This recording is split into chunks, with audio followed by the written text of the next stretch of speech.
This is room 437 at the Holiday Inn at the International Airport in Mumbai. And I've stayed here just for one night.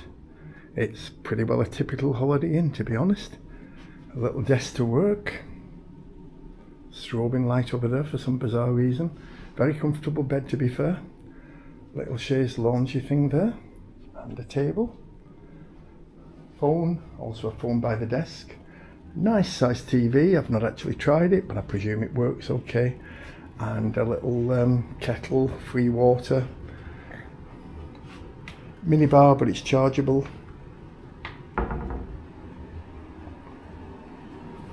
Strobing like crazy here.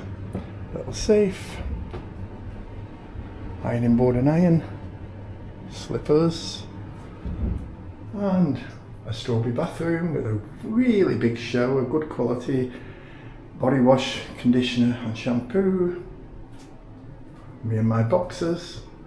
And a roomy toilet. This is the swimming pool, Infinity Pool, with good views, although really looking down over some kind of slum. But I guess that's India for you. And we are the lucky ones.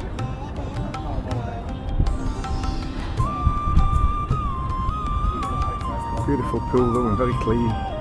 Nice shower and a gym on the lower floor and spa.